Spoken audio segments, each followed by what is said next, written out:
அனைவருக்கும் வணக்கம். Question number 99. Identify the figure of speech in the poetic lines given below. Down in the hill sat the little doggy Nell. There she delighted and she dallied all day. ரொம்ப வார்த்தை ஜாலங்கள் ரொம்ப பயன்படுத்திருக்காங்க. Okay, இதில் நம்ம figure of speech கண்டுபிடிக்கணும். Figure of ஸ்பீச்சுக்குன்னே நான் ஒரு material கொடுத்துருந்தேன். இதான் அது. ஃபிகர் ஆஃப் ஸ்பீச்சுக்கான கம்ப்ளீட் நோட்ஸ்.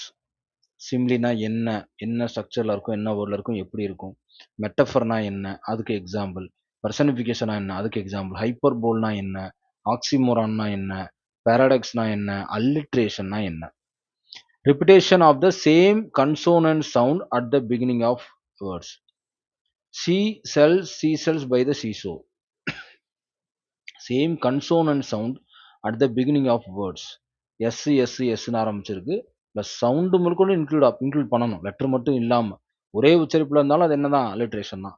அப்போ வரக்கூடிய ஒரே மாதிரியான உச்சரிப்பு உள்ள வேர்டு அல்லிட்ரேஷன். ஓகேவா? அசோனன்ஸ்னா என்னன்னா repetition of vowel sound within words. The rain in Spain vowel sound இதுக்குள்ள இருக்கு.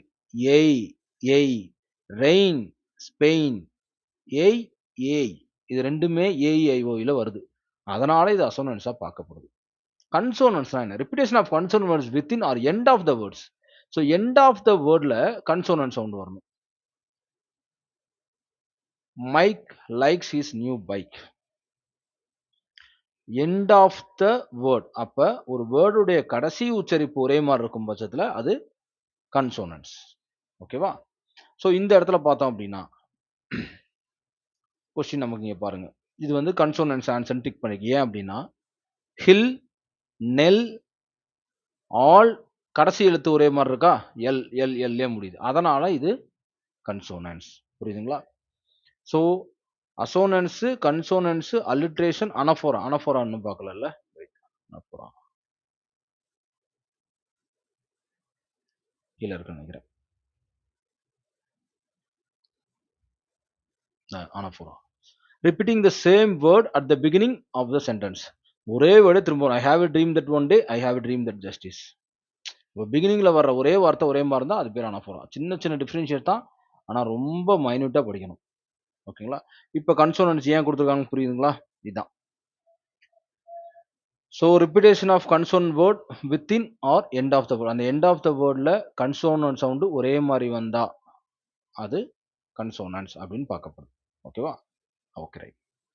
வவ்வல் சவுண்டு முதல் எதுன்னு தெரிஞ்சுக்கணும், அதுக்கப்புறம் தான் கன்சோனன்ட் சவுண்டு. வவ்வல் சவுண்டுங்கிறது ஏஇஐஓயு. இதை தவிர மீதி வர்ற எல்லா வார்த்தையுமே என்ன, கன்சோனன்ட் சவுண்ட் தான். ஓகேவா? ஸோ அதில் நீங்கள் ரொம்ப தெளிவாக இருக்கணும். ஓகேவா? Okay, right. இப்போ இந்த கொஸ்டின்ஸ்க்கு கடைசி எழுத்து ஒரே உச்சரிப்பாக வர்றனால, கன்சோனன்ட்லேயே வர்றனால இது கன்சோனன்ட்னு குறிச்சிருக்காங்க. ஓகேவா? மற்ற இதெல்லாம் அப்ளை பண்ணி பாருங்களேன், இருக்காது. அனஃபோரா ஒரே மாதிரியான வேர்டு எங்கேயா இருக்கா, இல்லை. அல்லிட்ரேஷன் முதல் எழுத்து எங்கேயாவது ஒரே மாதிரி இருக்கா, இல்லை. அப்போ அசோனன்ஸ் வவ்வல் சவுண்டை உள்ளடக்கிய வார்த்தை எங்கேயாவது இருக்கா ஆரம்பத்தில், இல்லை. ஏன்னா அசோனன்ஸ் நீங்கள் கொடுத்துருப்பாங்க பாருங்க. Repetition of vowel sound within words. அந்த வேர்ட்ஸ்குள்ளே ரெயின் இன் ஸ்பெயின், அந்த வித்தின் வேர்ட்ஸ்குள்ள அந்த வேர்டுக்குள்ள ஏஐஓயு வரணும், அதான் அசோனன்ஸ். ஓகேவா? ஓகே, ரொம்ப கேர்ஃபுல்லாக படிக்கணும், ஏன்னா ஃபிகர் ஆஃப் ஸ்பீச் ரொம்ப இம்பார்ட்டன்ட்.